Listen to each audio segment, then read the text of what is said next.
Hello, my lovelies. Well, I just got my numbers in, and I'm not impressed, and neither is my doctor. On the 8th, my numbers were, for my beta count, were at 1,249, and on the 14th, they were 2,609. So my numbers aren't doubling the way they should be.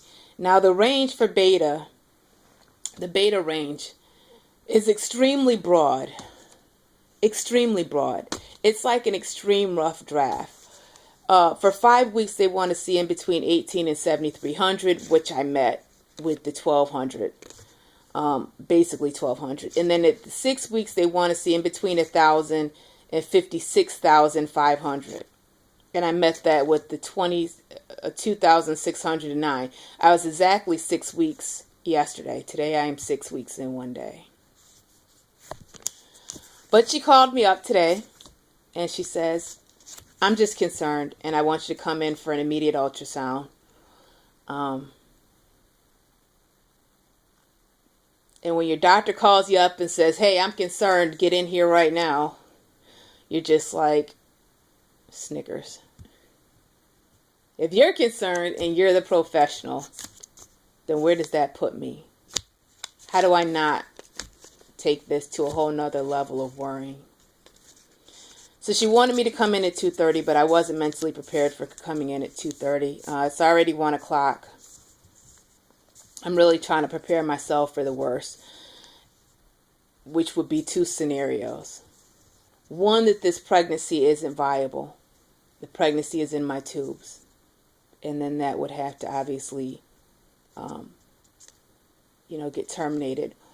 Or the child is developing the child. It's not even a fetus yet. The embryo is developing at a non-abnormally slow rate, I guess. And that decisions would have to be made. And I'm going to leave it at that. I am opting for a non-invasive prenatal care, which basically means I'm not getting any pap smears. I'm denying all pap smears. I don't need them. My last pap smear came up fine. I'm going off of my last one, which is a little over 2 years ago. As far as my STD, qualifications or whatever, I don't have any STDs. My old man and I got checked before we started baby dancing. We both got checked for those. So I really don't feel there's a reason for them to be all up in my woo-ha. I just think it's unnecessary. And that is a prenatal plan that I've come up with for myself. I guess, so now that just leaves me with peeing in a cup and extreme blood work. So yesterday when I got the blood work for the results, she just called me back. It came back so quick too.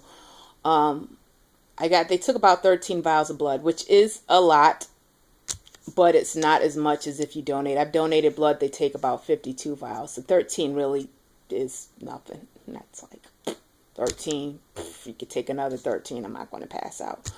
But that's for all the genetic testing. And I know that there's people out there, people are going to disagree with me. That's fine. Everyone's entitled to their own opinion. My mom made a big woo-ha about it when I told her all the genetic testing that I'm going to do. You have to do what's right for yourself, and you have to do what's right for your family. And ultimately, me and my family are going to be the ones dealing with this situation, regardless of how it turns out. And my family is all ready, prepared, and my boyfriend and I are on the same page with what to do if, and I'll leave it at that. I'm not really going to go into that, and maybe at another time, but, obviously, I want a healthy baby first and foremost, and if I cannot have a healthy baby, then I would rather have no baby at all. That's where it's down with me at. That's how I'm not going to, I don't want to say settle, but I will not those are the choices, and I'm going to leave it at that. I am prepared to look into other options if my eggs are that damaged, I guess, because of my age or whatever. There still are options. I don't know. I know I'm getting ahead of myself, but you got to have a plan. Like when you're baby dancing, you have to have a plan. Then when you're pregnant, you have to have a plan. And when you're coming down to the decision of, is this going to be a viable pregnancy, you have to have a plan. And we have a plan. So I'm hoping that the baby is measuring where it should be. Like I said, I've got the next 6 appointments for the next 2 months. 6 or 7 appointments I'm scheduled for genetic testing and everything else.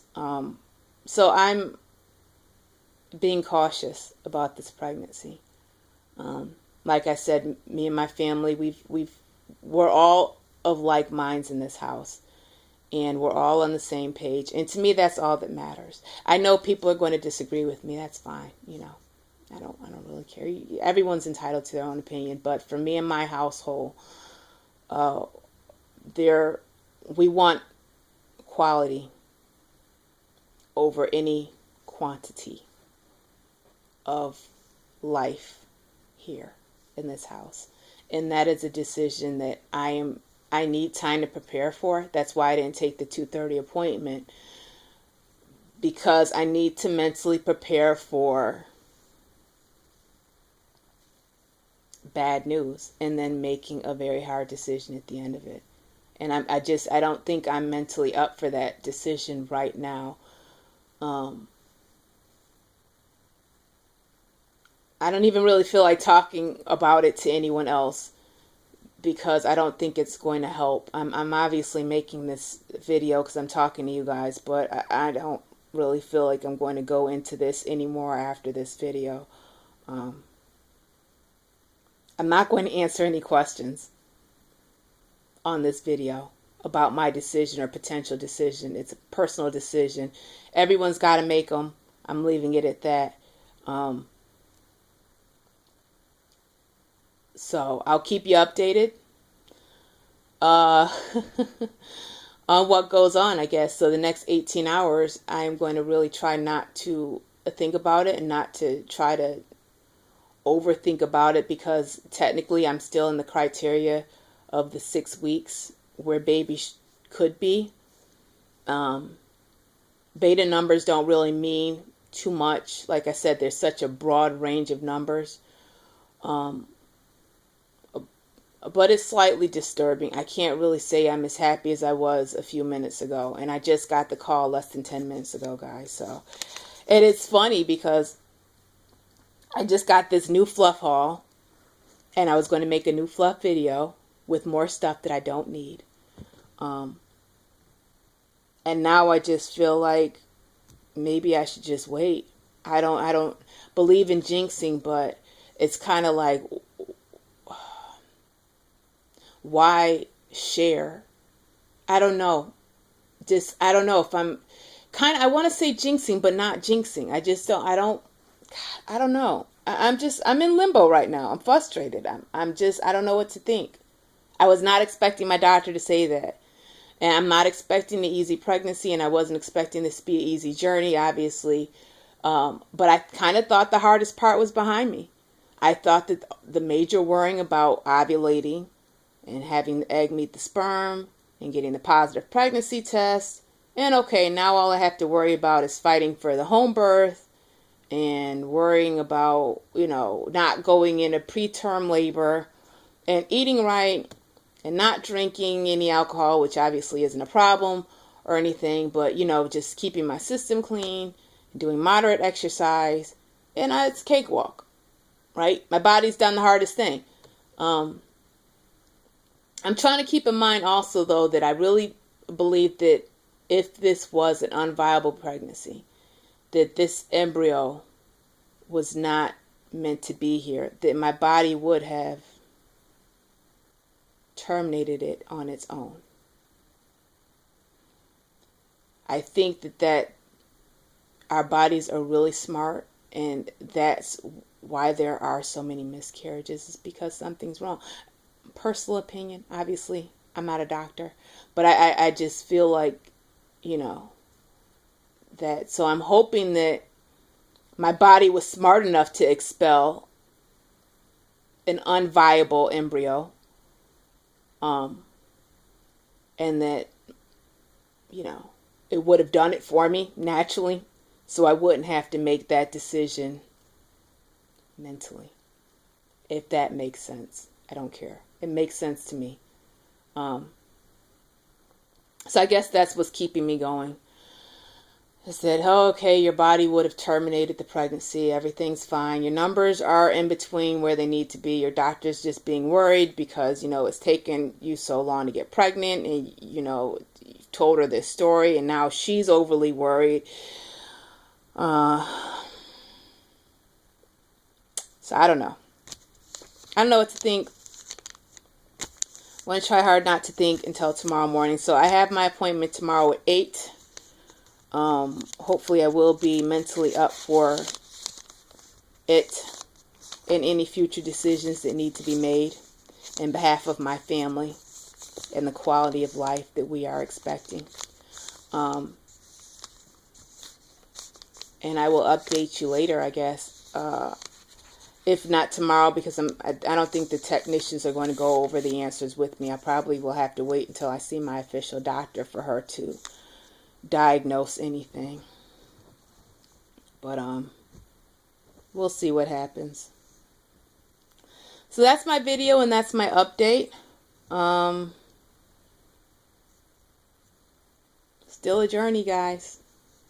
Still a, you know, it's the hardest part isn't behind me. I thought it was. I really, really thought it was. It's not. It's not. It's just going to come to harder decisions and more worrying and more frustration. But whatever. I mean, at least I guess I can take comfort in knowing that my body can get pregnant. If this is not going to be a full-term pregnancy or a viable pregnancy, or however, whatever adjective you want to throw in there, I guess I feel good that at least I know that my body can create life. Now I just have to work on the quality of life, I guess. I don't know. I might be jumping the gun with this. I could be. I just have to relax. So after this, I'm going to light some candles. I'm going to throw on some music, and I think I'm going to get back on my sewing machine, and continue to sew and just relax until I have my doctor's appointment tomorrow.